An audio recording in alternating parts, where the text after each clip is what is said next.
Hi, I'm Blake Fitzpatrick, owner at Sunshine Movers, and we are going to talk in depth about each of the moving boxes you will use as you begin packing for your upcoming move. But first, I want to explain why it is so important that you do use moving boxes versus random size boxes that you may accumulate over time. You see, not all boxes are the same. While some boxes are too thin or not made to hold heavy items, moving boxes were designed specifically with the right thickness, size, and durability to keep your items safe while being transported during the moving process. Additionally, using many different sized boxes creates a challenge when stacking boxes on a dolly, loading the truck, offloading the truck, and stacking them again in your new home. This adds unnecessary time to the move, which could add unnecessary cost as well. To add to this, when boxes don't stack evenly, there is more risk of boxes crushing each other. While moving boxes do come in different sizes, they are designed to line up with each other when stacked, regardless of size. Now that we better understand why it is important to use professional moving boxes, let's talk about each of the moving boxes you will use during your upcoming move. And the first box that we're going to discuss is going to be the dish pack. Now, the dish pack is a very important box, and a lot of people don't know this, but you can pack more than dishes in these. Now, we highly recommend that you use them for dishes, your fragile items like that, but you can also pack other fragile items inside of this box. So one thing that's important to know about the dish pack is it's double the thickness of a regular box, which means double the protection. Another thing about it is it's a lot bigger than an average box. The reason why it's larger is because they're made to hold more weight, so they can be larger. You can go ahead and consider packing things like artwork, dishes of course. You can pack lamps inside of these boxes. Anything that's fragile and that you can fit inside of this box, we highly recommend it. So when you are packing dishes in the dish pack, you're going to start off with a layer of paper in the bottom. You're going to pack a layer of dishes, and then you're going to do a whole nother layer of paper and start your next layer of dishes. Now, if you're packing something like stemware, you may only want to pack stemware in this and nothing on top of it. And if you did, maybe something light like Tupperware, so it's not crushing down on the stemware. Now, another trick, let's say you've got some really nice stemware, crystal, high dollar stuff, you can actually pack it in the small box and then put the small box into the dish pack, because the small box will actually fit inside of this dish pack. Yes, you may spend a couple more dollars on materials, but if the items inside of them are that valuable, it may be worth it. So that is a good reason to think about your dish pack for any high value items. Anything fragile, it's thicker, it'll keep it safer. And the next box on the list is going to be our small box. This is also referred to as a book box because it's good for holding books as well as other heavy items. Smaller boxes, you want to put your heavier items in it so it's not overloaded and too heavy when it's stacked. So when you're using a small box, think of your heavy items. Also, if you don't have access to dish packs and you have to pack fragile items in other boxes, consider your small box for your fragile items. Just be sure to use plenty of paper and label them as fragile items. And if you need to, if it's very fragile items, you can label it as top load. This will tell us that, hey, this box has something in it and it can't be stacked on. So when we put them on a dolly, they're going to put it on top of the dolly, and when they get to the truck, we're going to load it in the top of the truck so there's nothing stacked on top of it. Now, as far as medium boxes are actually one of our go-to boxes. Medium boxes and dish packs are our favorite box. The reason why? Medium boxes are versatile. They will fit and accommodate most items in the house. Think of your kitchen appliances like your coffee maker, just about anything will fit in this box. That's why it's one of our favorite boxes. And now we have the large box. Now with the large box, you want to be careful not to overload them. A lot of people, they like to stack up on large boxes because they're easier to pack. Now it might be easier to pack these boxes, but it becomes a challenge when you have 50, 60, 70 large boxes that are just overflowed with items. They become too heavy. They crush really easily. When you have a large box, you want to consider your light items or things that have to go into a large box.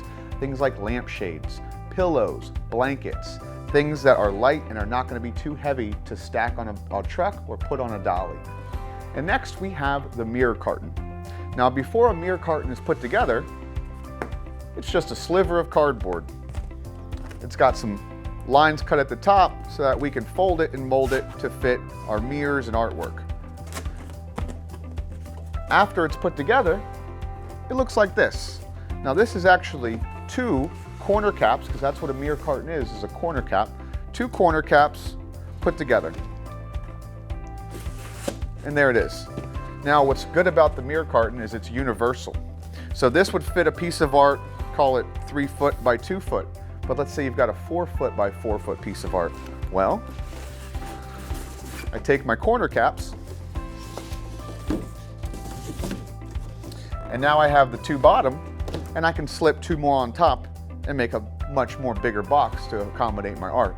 And of course, we want to wrap that art with paper. We line the box with paper as well, so it's cushioned for the art that we put in it. Art, mirrors, anything flat. And next we have the wardrobe box. So the wardrobe box will accommodate all your hanging clothes in your closet. The wardrobe box here is 2 foot wide. Not all wardrobes are the same width, but the ones that we use at Sunshine Movers are 2 foot wide. Now, although this is only 2 foot in space, when you're in your closet and you're trying to measure how many wardrobes will I need, it's typically 2.5 to 3 feet of space of clothing. The reason why, when you grab your clothes and you put them on the wardrobe, you're squeezing them tighter. So when you're in there, rule of thumb, 2.5 to 3 feet of space, that's a wardrobe. So 12 foot in your closet, that's give or take anywhere between 3 to 4 wardrobes. Now these wardrobes, they're a little bit pricey. It's a big box, chunk of metal on the top. You can purchase them brand new, but what we do for our clients, because it's a box that you're only going to use once and why purchase it, you can rent these.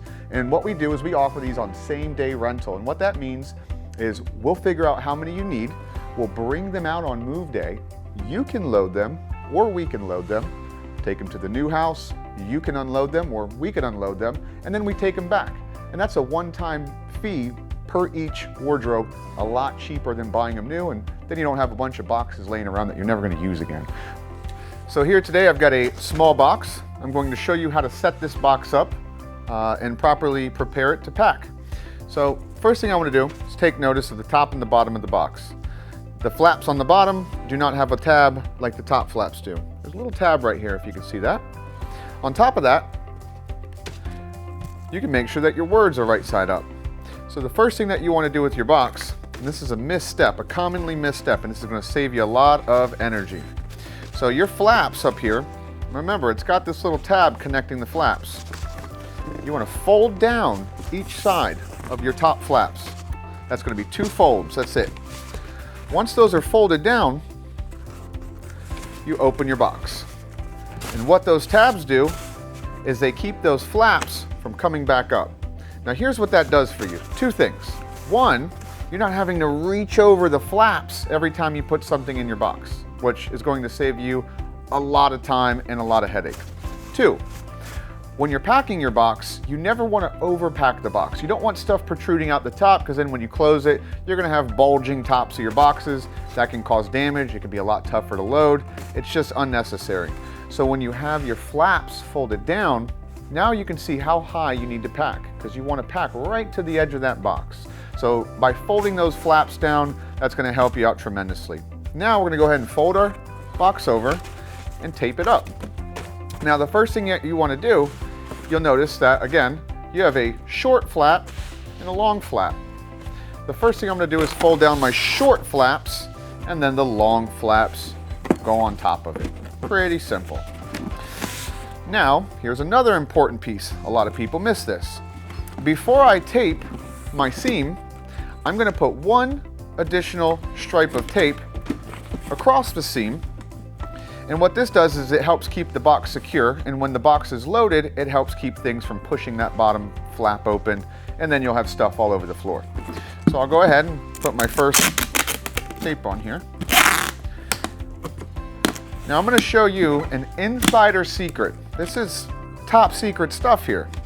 When you're breaking your tape, you may use a pair of scissors or a razor knife, but if you have actual moving tape, there is a trick to make it break. You put your tape together and it pops.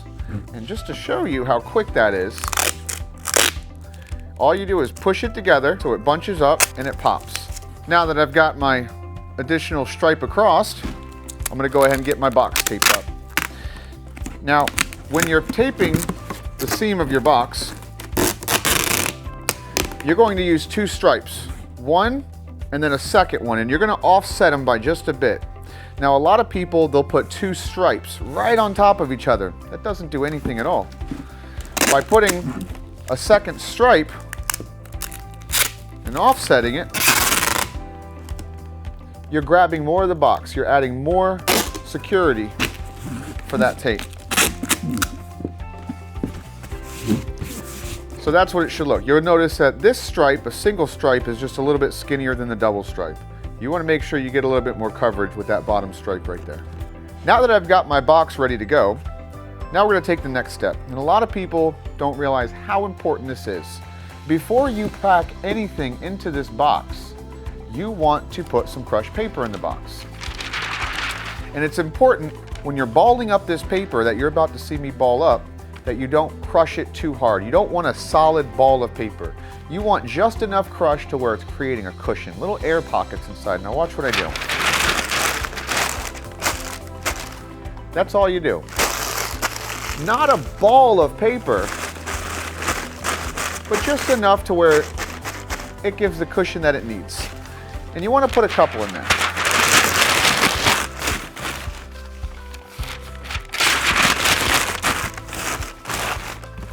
You'll notice that I've got paper lined up along the bottom of my box. Now, everything that I put in here is going to have that additional layer of protection underneath it. This box is ready to be packed. When you're packing up boxes, you can do a couple of tricks to maximize efficiency. This will help you cut down on materials cost, and it'll save you a little bit of time. So I have a few examples in front of me. For example, these pieces of Tupperware can be stacked up together, but it doesn't have to stop there. I've got this bowl and this pan right here. Well, these can go inside of here, and then before I place the bowl inside the pan, throw a little paper in there.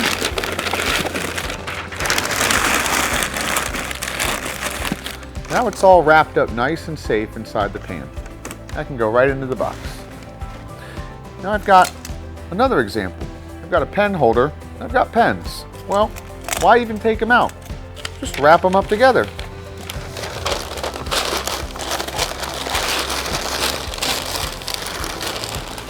And just like that. One shot, in and out, saving space, a lot easier. Now this is a great example. I can't tell you how many times I have seen somebody take all these pieces of the silverware out of the silverware holder and wrap them up separately. There's no need for that. You could literally wrap it up just as it is.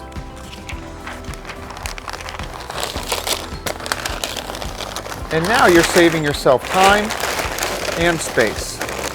Now I'm going to go ahead and put these in the box flat, but if you had to pack them sideways for whatever reason, you can just add a little bit of tape and then it's good to go. And these are tricks to help you save time and money on your packing.